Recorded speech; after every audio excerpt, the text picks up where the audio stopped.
So in the last class we have discussed what are the remainder theorems and factor theorems, and we have also solved some problems on those.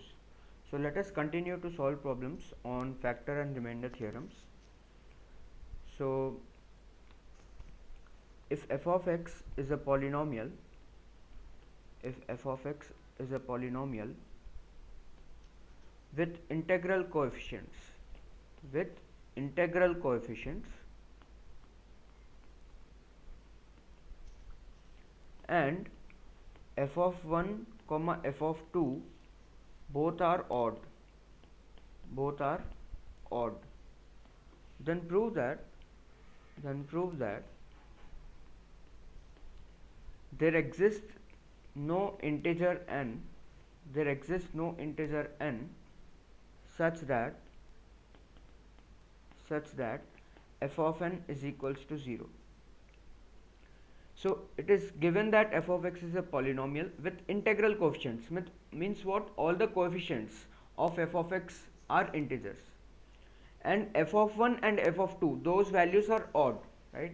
F of 1 means what? If you put the value x equal to 1 in the polynomial f of x, you get f of 1. If you put x is equals to 2, you get f of 2. So f of 1 and f of 2 are both odd, so you need to prove that there exists no integer n for which f of n is becoming 0. So you can pause the video and you can try this. So let us solve this problem. What I am saying is, see, he is asking us to prove that there exists no integer n for which f of n is 0.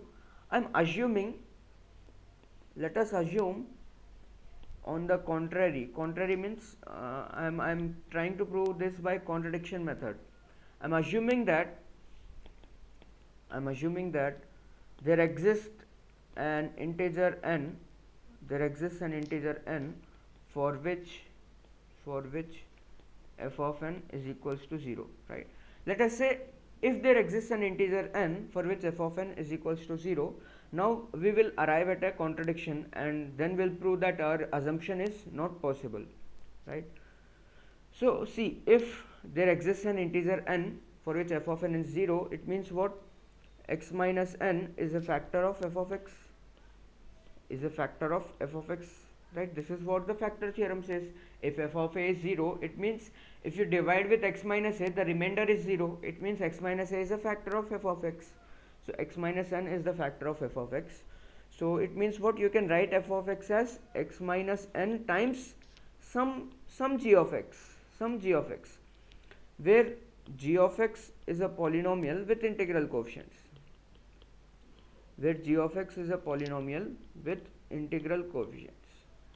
Why does g of x has integral coefficients? That you can check, right? If you divide a polynomial with integral coefficients with x minus n, right? If you take any polynomial with integral coefficients, the quotient will also be a polynomial with integral coefficients only. You can just verify this by long division method, right? So x minus n is a linear factor and f of x is a polynomial with integral coefficients. So g of x is also a polynomial with integral coefficients. Now see, he is given that f of 1 and f of 2 both are odd. So let us find f of 1. So f of 1 is 1 minus n into g of 1, and f of 2 is 2 minus n into g of 2, right? This is f of 1 and f of 2. Now you note that 1 minus n and 2 minus n are consecutive integers,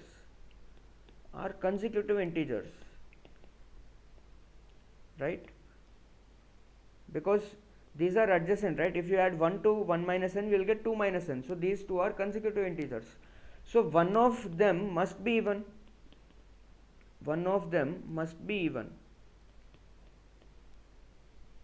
Right? One of 1 minus n and 2 minus n. If you take any two consecutive integers, k and k plus 1, one will be even, one will be odd, right? If you take two consecutive integers, one of them will be even, one of them will be odd. So among 1 minus n and 2 minus n, one of them must be even. That implies one of f of 1, f of 2 must be even, right? Because this g of 1, g of 2 are integers only. g of 1, g of 2 are integers. Because g of x is a polynomial with integral coefficients, if you put x equal to 1, you will get an integer only. You can't get rational or something. So 1 minus n, 2 minus n, among these two numbers, one of them is even. So among f of 1 and f of 2, one of them is definitely even, because even into some number is even only. So this is a contradiction, right? So this is a contradiction to the given statement that both f of 1 and f of 2 are odd. So this simply means that our assumption is false. Our assumption that there exists an integer n, for which f of n is equals to 0 is false, right? This means what? There exists no integer n, for which f of n is equals to 0, right? So this is what we are asked to prove, and we have proved this. So you can copy the solution, and let us move to the next question. Now in this question, what is given is that f is a polynomial with integral coefficients, f is a polynomial with integer coefficients,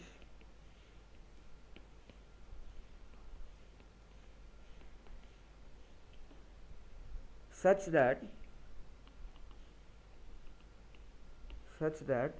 there exists four distinct integer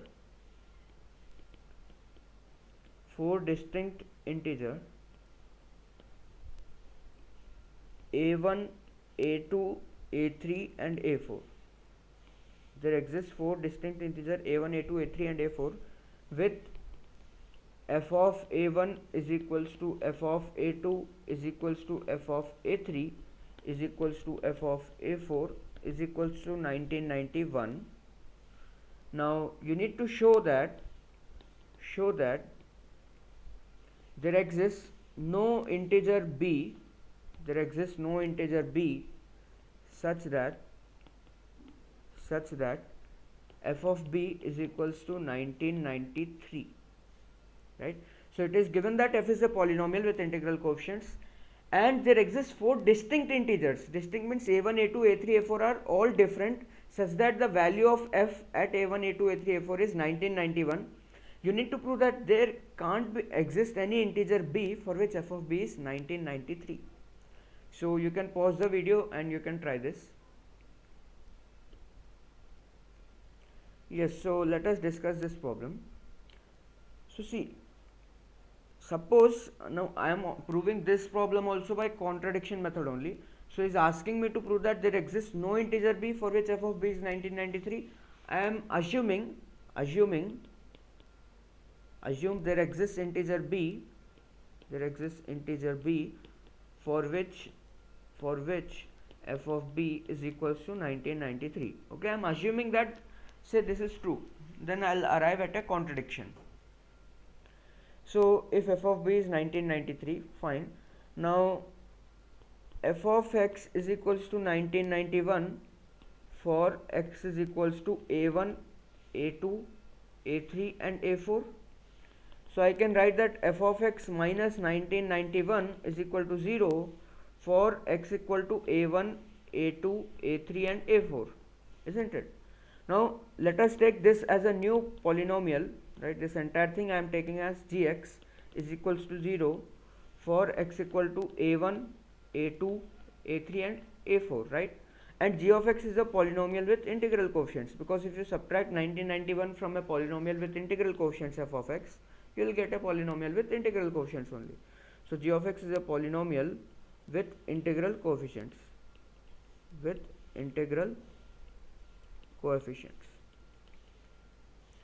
So you got g of x as 0 for x equal to a1, a2, a3 and a4, and remember that all these a1, a2, a3, a4 are distinct, right? It is given that there are four distinct integers a1, a2, a3, a4. So since g of x is 0 for x equal to a1, a2, a3, a4, then this means that x minus a1, x minus a2, x minus a3, x minus a4 are factors of g of x, So this means that I can write g of x as x minus a1 into x minus a2 into x minus a3 into x minus a4 into some h of x, right? We don't know that g of x is just 4th degree, right? But we know that x minus a1, x minus a2, x minus a3 and x minus a4 are definitely the factors of g of x, right? Because g of a1, g of a2, g of a3, g of a4 is 0. So x minus a1, x minus a2, x minus a3, x minus a4 are factors of g of x. And h of x is also a polynomial with integral coefficients, where h of x is a polynomial with integral coefficients. Polynomial with integral coefficients. Why h of x is a polynomial with integral coefficients? See, g of x is a polynomial with integral coefficients, right? Now if you divide x minus a1 with a polynomial of integral coefficients, you will get some large quotient that will be polynomial of integral coefficients that we have seen in previous problem, right? Say you get some say k of x. Now in k of x you will have x minus a2, x minus a3, x minus a4, right? Because you have just divided by x minus a1 only. So again k of x is, if you divide with x minus a2, you will get a polynomial with integral coefficients, say k1 of x. And again k1 of x, if you divide with x minus a2, a3, you will get a polynomial with integral coefficients, k2 of x. And again k2 of x, if you divide with x minus a4, you will get a polynomial with integral coefficients h of x. So finally g of x you can write it as x minus a1, x minus a2, x minus a3, x minus a4 into h of x, where h of x is a polynomial with integral coefficients. Now you see, what is g of b? G of b is f of b minus 1991, right? So f of b minus 1991, but f of b is 1993 minus 1991, that is 2, right? Also you can write g of b as, from this equation you can write g of b as b minus a1, b minus a2, b minus a3, b minus a4 into h of b. So g of b is b minus a1, b minus a2, b minus a3, b minus a4 into h of b. And you can see that 2 should be equal to this entire expression. So b minus a1, b minus a2, b minus a3, b minus a4 into h of b is equals to 2. Now you see here b minus a1, where b minus a1, b minus a2, b minus a3 and b minus a4 are distinct integers. Why these are distinct integers? Because a1, a2, a3, a4 are distinct, so these are also different, right? All these four integers are different. H of b is also an integer, and h of b is also an integer because h of x is a polynomial with integral coefficients. H of b is also an integer. Now you see b minus a1, b minus a2, b minus a3, b minus a4 into h of b is 2. So all these b minus a1, b minus a2, b minus a3 and b minus a4 should be what? Factors of 2, right? If there is a into b is equals to n, so a is a factor of n and b is also a factor of n. So I can say that b minus a1, b minus a2, b minus a3, b minus a4 are all different integers, and factors of 2, So can you tell me what are the factors of 2? The only possible factors of 2 are plus minus 1 and plus minus 2, and all these are factors of 2 and they are different. So it means that, this means that b minus a1, b minus a2, b minus a3 and b minus a4 are minus 1, 1, 2 and minus 2 in some order, right? One of these 4 is minus 1, one of these is plus 1, one of this is 2 and one of this is minus 2. So this means that, let us put these values in this equation, right? So we will get 4 into h of b is equals to 2, where h of b is integer. But this is not possible, right? 4 into an integer cannot be 2, because then h of b should be 1 by 2, right? This means h of b is equals to 1 by 2, but h of b is integer, so this is a contradiction. This is a contradiction. So it means that our assumption was false. Our assumption was false, that there exists integer b for which f of b is 1993. This assumption is false, so it means that there exists no integer b for which f of b is 1993, right? So I think this is clear to you. So these are a couple of problems on the factor theorem, and we have also discussed the fundamental theorem of algebra in the last class, but let us again discuss it with some more additions. So the fundamental theorem of algebra, let us just quickly recap it. The fundamental theorem of algebra. So it says that a polynomial, instead of a, let us write every polynomial of a degree n greater than or equal to 1 has at least one zero, and that zero may be real or imaginary, right? From this I told you that you can derive that every polynomial of degree n has exactly n zeros,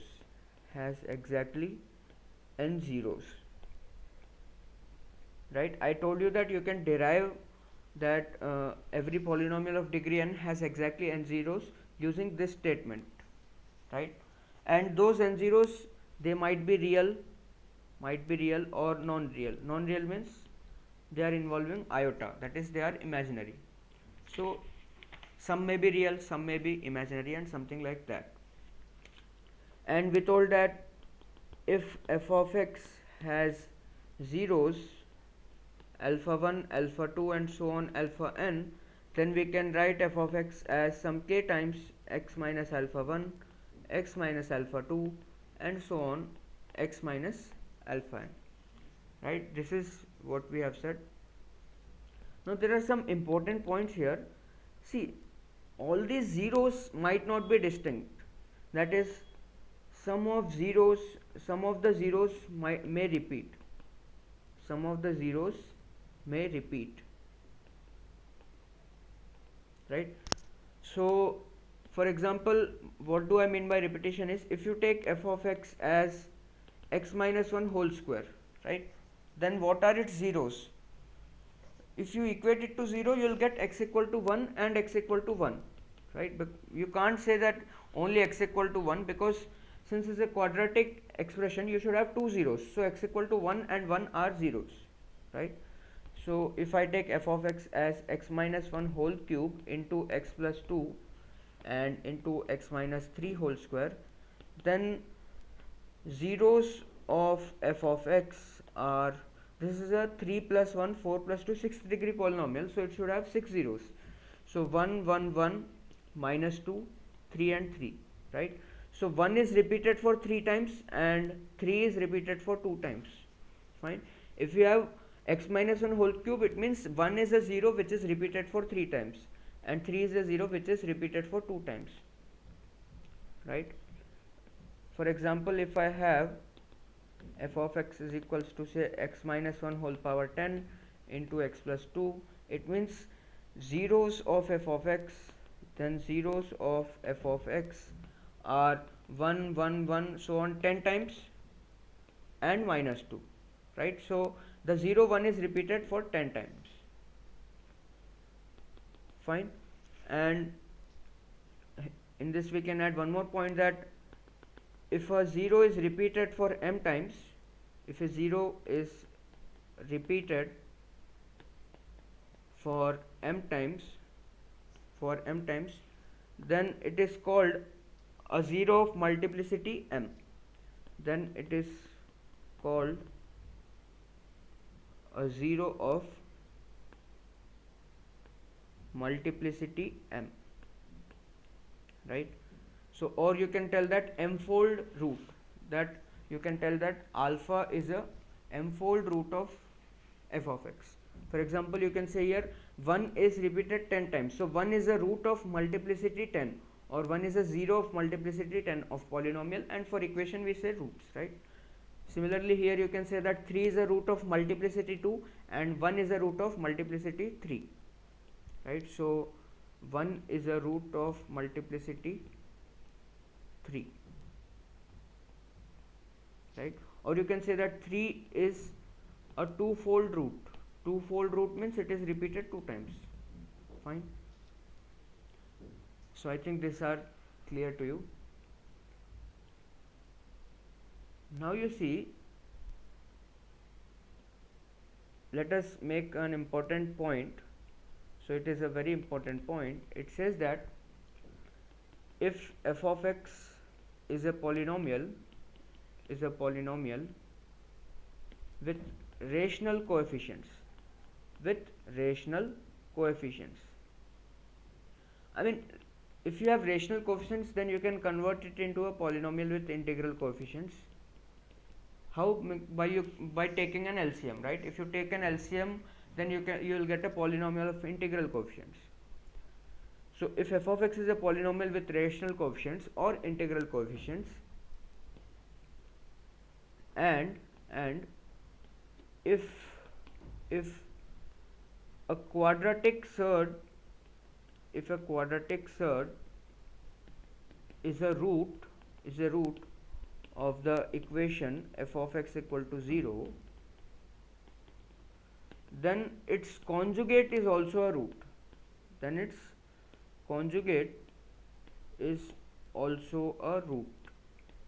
Of f of x equal to 0, right? So if there is a polynomial f of x with rational coefficients or with integral coefficients, and if a quadratic surd is a root of f of x equal to 0, right? If a polynomial is of nth degree, it has nth roots. So if a quadratic surd is a root of a polynomial equation f of x equal to 0, then its conjugate is also a root. What do you mean by quadratic surd? We have discussed, right? Root A is called a quadratic surd.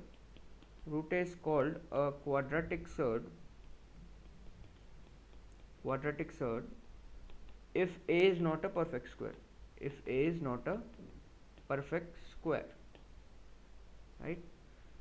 Similarly, A plus root B is called a quadratic surd. If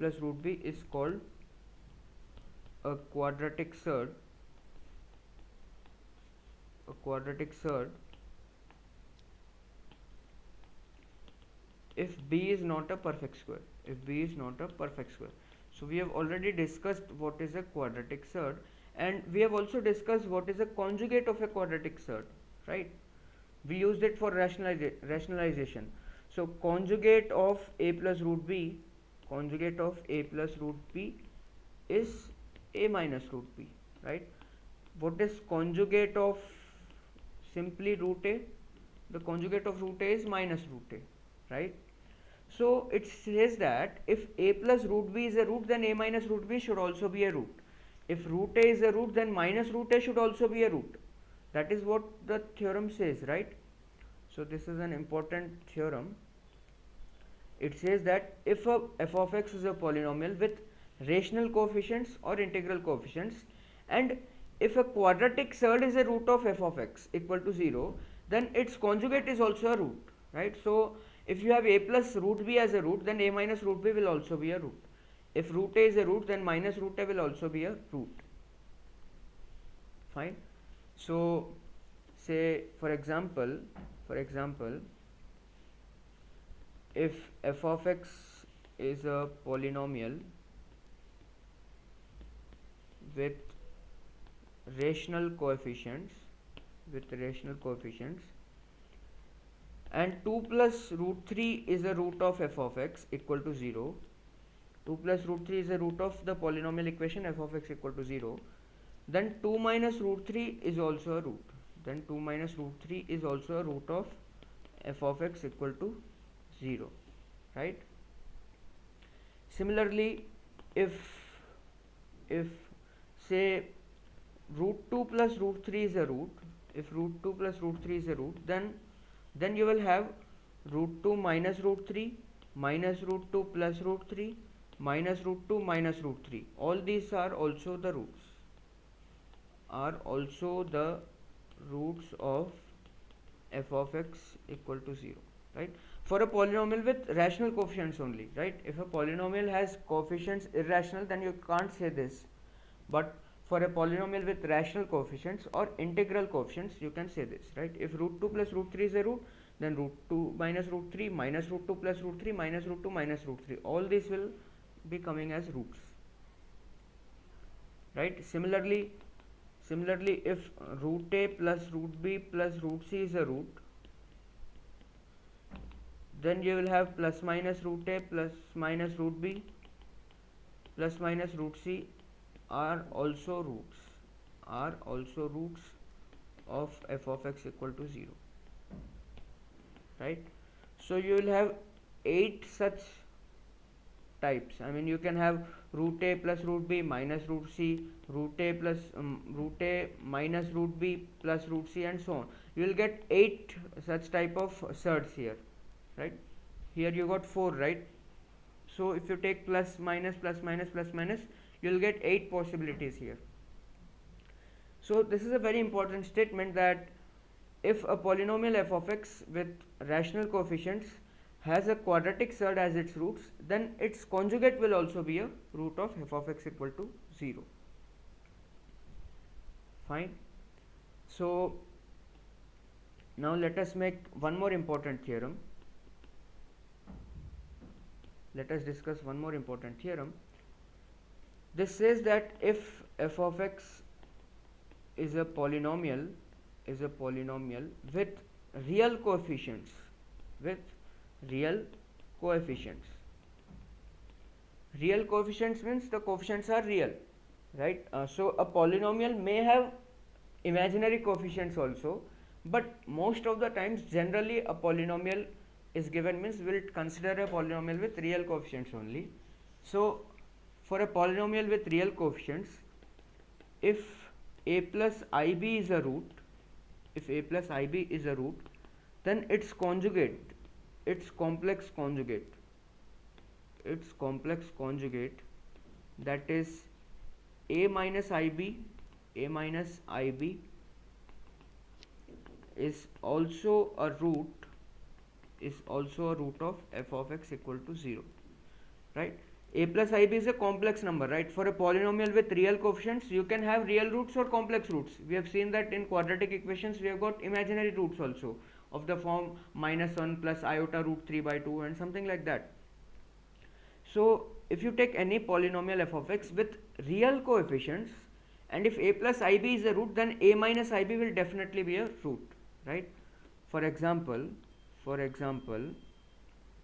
if f of x is equal to ax power 4 plus bx cube plus cx square plus dx plus e has, say, alpha plus iota beta as a root, then alpha minus iota beta is also a root of the equation f of x equal to 0, right? So these two theorems are very important, that if f of x is a polynomial with rational coefficients, then the quadratic surds occur in conjugate pairs, right? If a plus root b is a root, a minus root b is a root. If root a plus root b is a root, then you will have 4 such pairs, right? Root a minus root b, minus root a plus root b, minus root a minus root b, all will be roots. And if a polynomial with real coefficients, then if a plus iota b is a root, then a minus iota b will also be a root of f of x equal to 0. So let us do some examples on what we have just studied. Say if f of x is equals to 7x power 5 plus 3x square minus 2x plus 1 has roots. So it is a 5th degree polynomial, so it will have 5 roots, right? Or let us say it has zeros, and polynomial has zeros and equation has roots. Has zeros, say a1, a2, a3, a4 and a5, then find the value of find the value of, say, 1 minus a1 into 1 minus a2 into 1 minus a3 into 1 minus a4 into 1 minus a5. Right, find the value of 1 minus a1, 1 minus a2, 1 minus a3, 1 minus a4 and 1 minus a5. So you can pause the video and you can try this. Yes, so let us discuss this problem. So see, f of x is a polynomial of fifth degree and it has 5 zeros. So you can write f of x as x minus a1, x minus a2, x minus a3, x minus a4, x minus a5. These all will be factors of f of x, and there will not be any other factors because you have fifth degree and you have already achieved fifth degree here, right? You won't have any other factors, but the leading coefficient of f of x is 7, so you can add 7 here, right? Because the leading coefficient is 7. If you multiply this, you will get maximum coefficient of x power 5 1 only. So I am multiplying with 7. So this is my f of x. Now you see I want 1 minus a1, 1 minus a2 and so on, right? So I can write f of x as 7x power 5 plus 3x square minus 2x plus 1 is 7 into x minus a1 into x minus a2 into x minus a3 into x minus a4 into x minus a5. Now you see I want the value of 1 minus a1, 1 minus a2, 1 minus a3 and so on. So try to think that for what value of x our required expression will generate. If you put x is equals to 1, you will get the required expression, right? This statement is true for any value of x. You can put any value of x, you will get LHS and RHS equal. So just put x is equals to 1. So put x is equals to 1. This implies that 7 plus 3 minus 2 plus 1 is equal to 7 into 1 minus a1, 1 minus a2 and so on 1 minus a5, right? So then this is 7 plus 3 10, 10 minus 2 8, 8 plus 1 9. So 1 minus a1, 1 minus a2, 1 minus a3, 1 minus a4, 1 minus a5 is equals to 9 by 7, right? So this type of representation is very important. If a1, a2, a3, a4, a5 are zeros, x minus a1, x minus a2, x minus a3, x minus a4, x minus a5 are factors of f of x, and since f of x is of fifth degree, there are no other factors and leading coefficient is 7, so we just write a 7 here, and since we want this value, we just put x is equals to 1 to generate that given expression. Fine. So let us do one more example. Say if f of x equal to say 3x cube plus 5x plus 1 has alpha, beta, gamma as zeros, then find the value of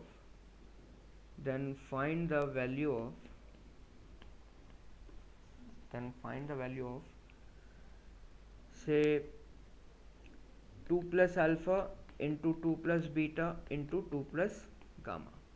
2 plus alpha into 2 plus beta into 2 plus gamma. So yes, you can pause the video and you can try this problem.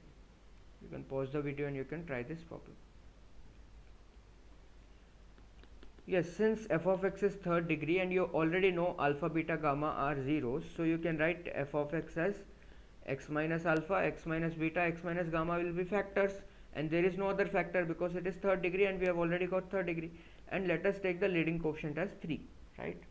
So this is 3x cube plus 5x plus 1 is 3 into x minus alpha into x minus beta into x minus gamma.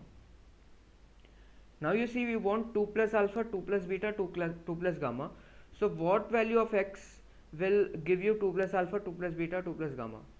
If you put x equal to 2, you will get 2 minus alpha, 2 minus beta, 2 minus gamma. That is not useful, right? So let us put x is equals to minus 2. Put x equal to minus 2. So this will be 3 into minus 2 whole cube minus 8 plus 5 into minus 2 plus 1, that is 3 into, this is minus 2 minus alpha, minus 2 minus beta, minus 2 minus gamma, right? So this is minus 24 minus 10 minus 34 plus 1. So this is minus 33 is 3 into minus common 2 plus alpha, minus common 2 plus beta, and minus common 2 plus gamma. So minus minus will become plus, and this minus will get cancelled, right? So you'll get 2 plus alpha into 2 plus beta into 2 plus gamma is equal to 33 by 3, that is 11, right? So the final answer is 11. So in this way you can generate the required expression by putting different values of x, right? This, remember that this equation is true for any value of x. This equation is true for any value of x, right? Not only real, I mean you can take any value of x, you can take complex value of x also here. So you can put any value of x, and the task is to generate the required expression. So let us do one more example. Say if f of x, in the same example itself, f of x is say 3x cube plus 5x plus 1, right? So 3x cube plus, or say let us change an example, say 3x power 4 plus 2x cube plus 5x square minus x plus 1 has zeros alpha, beta, gamma and delta, right? Has zeros alpha, beta, gamma and delta. Then find the value of 1 plus alpha square, 1 plus beta square, 1 plus gamma square and 1 plus delta square. So you can pause the video and you can try this. This is a very good question and it has the application of complex number. So listen carefully, try to understand this question very carefully. See, f of x has zeros alpha, beta, gamma, delta. So I can write f of x 3x power 4 plus 2x cube plus 5x square minus x plus 1 is equal to x minus alpha, x minus beta, x minus gamma into x minus delta. Because there are 4 zeros and it is 4 degrees, so these are only the factors, no additional factors are there, and the leading coefficient is 3, right? So now you see, you want 1 plus alpha square, 1 plus beta square, 1 plus gamma square, 1 plus delta square. So how can you generate 1 plus alpha square? That is the question here, right? Because if you put any value of x, you will get simply 1 minus alpha, 1 minus beta, 1 minus gamma, 1 minus delta. If you put x equal to 1, you will get 1 plus alpha, 1 minus 1, you will get minus 1 minus alpha, minus 1 minus beta and so on. But how to get 1 plus alpha square? How to get 1 plus alpha square? So that is the question, right? So what I am doing is, if I just put x with minus x, if I just replace x with minus x, right? If I just replace x with minus x, or yeah, let us first replace x with minus x, right? You can do that. In this equation you can replace x with minus x. So you will get 3x power 4 minus 2x cube plus 5x square plus x plus 1 is 3 into minus x minus alpha, minus x minus beta, minus x minus gamma and minus x minus delta. So you will get 3x power 4 minus 2x cube plus 5x square plus x plus 1. This will be 3 into x plus alpha, x plus beta, x plus gamma and x plus delta. Now you see, what I am planning to do is I am planning to multiply these two equations. If I multiply, I will get x square minus alpha square. I will get x square minus alpha square. But then I want 1 plus alpha square, 1 plus beta square, 1 plus gamma square and so on, right? So let us do one thing. If I am multiplying this x minus alpha, x minus x plus alpha, I am getting x square minus alpha square. Now to make this as 1 plus alpha square, we have to put x is equal to iota, right? If you put x equal to iota, iota square will become minus 1. This will be minus 1 minus alpha square. You can take minus common, you will get 1 plus alpha square, right? So this is the idea which is involved here. So what I am doing is, let us take this as equation 1 and this as equation 2. right? So put x equal to iota in equation 1 and x equal to iota in equation 2, right? Or instead of doing this, you can just put x equal to iota here and x equal to minus iota here, right? So you can do in this way also, and then you can multiply, you will get the result. But let us do it in this way, just putting x equal to iota and putting x equal to minus iota. So put x equal to iota, so you will get 3 into iota power 4 plus 2 into iota cube plus 5 into iota square minus iota plus 1. This will be 3 into 1 iota minus alpha into iota minus beta, iota minus gamma, iota minus delta. So iota power 4 is 1, iota cube is minus iota, iota square is minus 1, this is minus iota plus 1. So this is 3 minus 5 minus 2, minus 2 plus 1 is minus 1, minus 3 iota, right? This is 3 times 1 minus iota minus alpha, iota minus beta, iota minus gamma, and iota minus delta. Now put x is equals to minus iota in equation 1. So 3 into minus iota whole power 4 is iota power 4 plus 2 into this is minus iota whole cube plus 5 into minus iota whole square, right, minus minus iota plus 1. This will become 3 times minus iota minus alpha, minus iota minus beta, minus iota minus gamma, and minus iota minus delta. So now you see, let us take this as equation 2 and let us simplify this equation. So this is iota power 4, which is 1, minus iota whole cube, that will be minus iota cube, and iota cube is minus iota. So you will get plus 2 iota, and this you will get minus 5 plus iota plus 1 is equal to, if you take minus common, this 4 minus will become plus, so this will be 3 into iota plus alpha, iota plus beta, iota plus gamma, iota plus delta. So this is 3 minus 5 minus 2 plus 1 minus 1 plus 3 iota is 3 into iota plus alpha, iota plus beta, iota plus gamma, iota plus delta. So this is equation 3, right? Now let us multiply these two equations, equation 2 and equation 3. So equation 2 into equation 3, this will give you what? Minus 1 minus 3 iota, minus 1 minus 3 iota into minus 1 plus 3 iota equal to, you will get 3 times 3, that is 9, into iota minus alpha, iota plus alpha, into iota minus beta, iota plus beta, into iota minus gamma, iota plus gamma, into iota minus delta, iota plus delta, right? So minus 1 minus 3 iota into minus 1 plus 3 iota, a minus b into a plus b. Let us take minus common here, 1 plus 3 iota, and this is minus 1 plus 3 iota. So this will be iota square minus alpha square, right? A square minus b square. So iota square is minus 1. So minus 1 minus alpha square, minus 1 minus beta square, minus 1 minus gamma square, and minus 1 minus delta square. A plus b into a minus b, a square, 9 square minus 1, this is 9 into 1 plus alpha square, 1 plus beta square, 1 plus gamma square, 1 plus delta square, because 4 minuses will become plus. 9 iota square is minus 1, so this is minus 10, minus into minus plus 10. So finally you will get 10 by 9 is equal to 1 plus alpha square, 1 plus beta square, 1 plus gamma square into 1 plus delta square, right? So this is the application of complex number.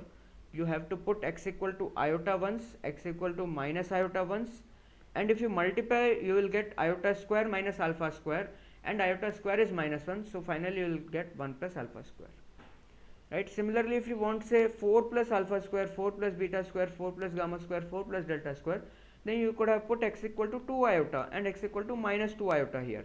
Then you will multiply, you will get 4 iota square minus alpha square, so you will get minus 4 minus alpha square, right? So these are some of the ideas which are useful. So let us do one more problem. Find a polynomial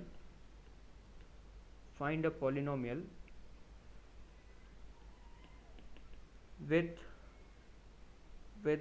rational coefficients, with rational coefficients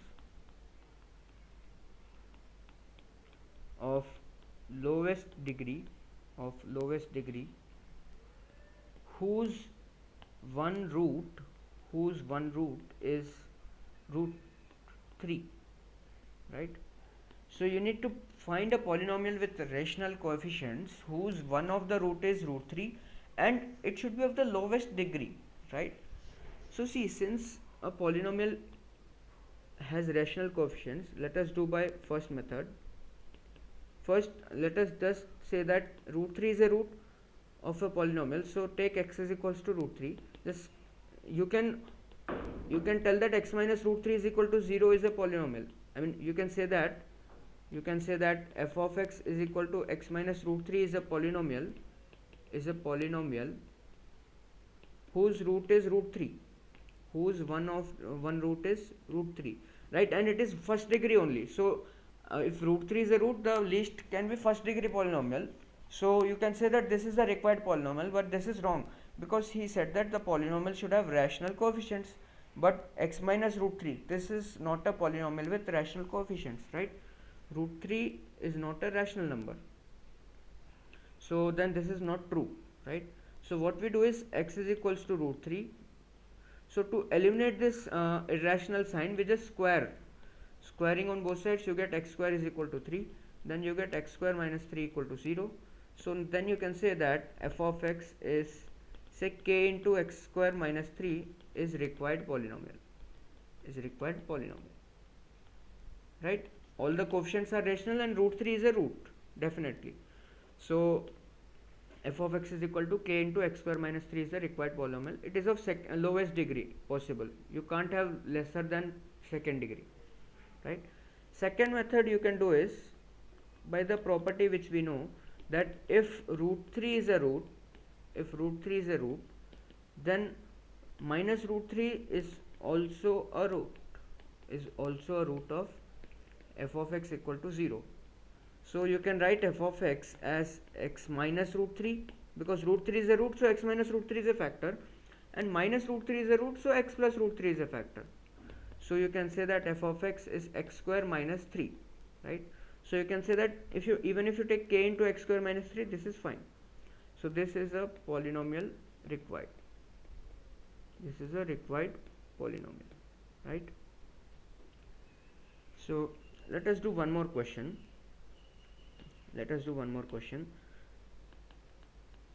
Find a polynomial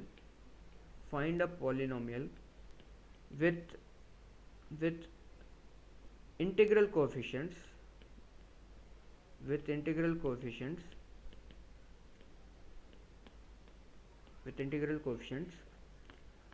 whose one of the zeros is root 5 plus root 2, So see, let us just do by first method. Let us take x is equals to root 5 plus root 2, right? Let us just square on both sides. So to eliminate, you can take x minus root 5 plus root 2 as a polynomial, and you have its root as root 5 plus root 2, but the coefficients are not rational, right? So this won't work. So to eliminate this irrationality, I am squaring. So this is 7 plus 2 root 10, right? And now to eliminate further irrationals, I need to square again, right?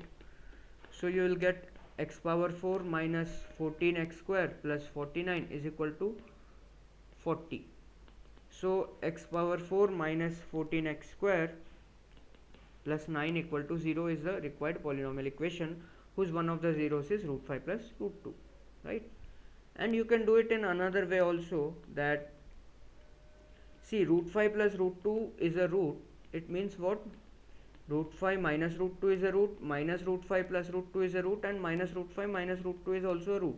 So then you can say that the polynomial f of x should be x minus root 5 plus root 2, right? Because this is a root, into, since this is a root, you can take x minus root 5 minus root 2 into x minus root 5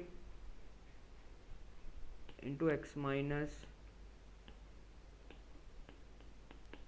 root 5 plus root 2, because this is a root, into x minus root 5 minus root 2, because this is a root, right? So now you can multiply all this and you will finally get this itself. Let us check. So let us multiply the first and last.